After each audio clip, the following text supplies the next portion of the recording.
నమస్తే శ్రీమాత్రే నమః శ్రీ కృష్ణాయ నమః. హిట్ టీవీ ఆహా భక్తి ప్రేక్షకులకు స్వాగతం సుస్వాగతం. డిసెంబర్ 24, 2025 నాటి పంచాంగం ప్రకారము గోచార రీత్యా మేషాది ద్వాదశ రాశుల వారికి ఎలా ఉండబోతోంది, ఆ గ్రహస్థితులు ఎలా ఉన్నాయి, ఆ గ్రహాలు ఇచ్చే ప్రభావము, ఫలితాలు, సూచనలు అన్ని వివరంగా తెలుసుకుందాము. ముందుగా గ్రహస్థితులు చూసినట్టయితే కనుక సూర్యుడు ధనస్సులోను, చంద్రుడు మేషంలోను, కుజుడు కర్కాటకంలోను, బుధుడు వక్రగతిలో ధనస్సులోను, గురుడు వృషభంలోను, శుక్రుడు వృచ్చికంలోను, శని భగవానుడు కుంభంలోను, రాహువు మేషంలోను, కేతు తులాలోను సంచారం చేస్తున్నారు. అయితే ఈ సంచార ఫలితాలు మేషంలో చంద్రుడు రాహు ఉండడం వల్ల ఈ రోజు దేని మీద ప్రభావం చూపిస్తోందంటే కనుక ఆతృత, ప్రతిదీ ఫాస్ట్గా చేసేయాలి, తొందరపాటుతనము, వీటి మీద ఎక్కువగాను ధైర్యము, తొందరపాటు నిర్ణయాలు, ఆతృత పడ్డం వేరు, ఆతృతంగా తొందరగా ఫోర్స్బుల్గా నిర్ణయాలు తీసుకోవడం మీద ఎక్కువగా ప్రభావాన్ని చూపిస్తున్నాయి. కాబట్టి చాలా జాగ్రత్తగా ఉండండి. తదుపరి రాశి తులారాశి.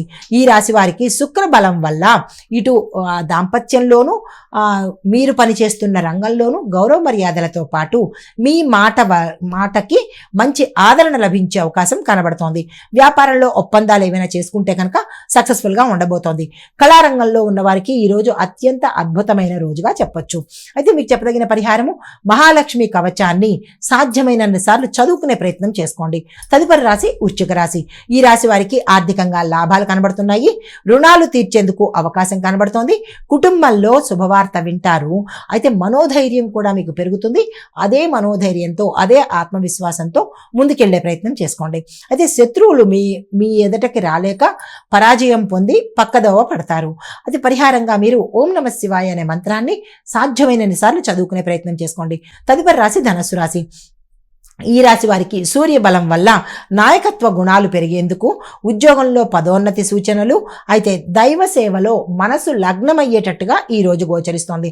కానీ అన్ఎక్స్పెక్టెడ్ ఖర్చులు వచ్చే అవకాశాలు కూడా ఉన్నాయి. జాగ్రత్తలు తీసుకోండి. పరిహారంగా గురు మంత్రాన్ని సాధ్యమైనన్ని సార్లు జపించే ప్రయత్నం చేసుకోండి.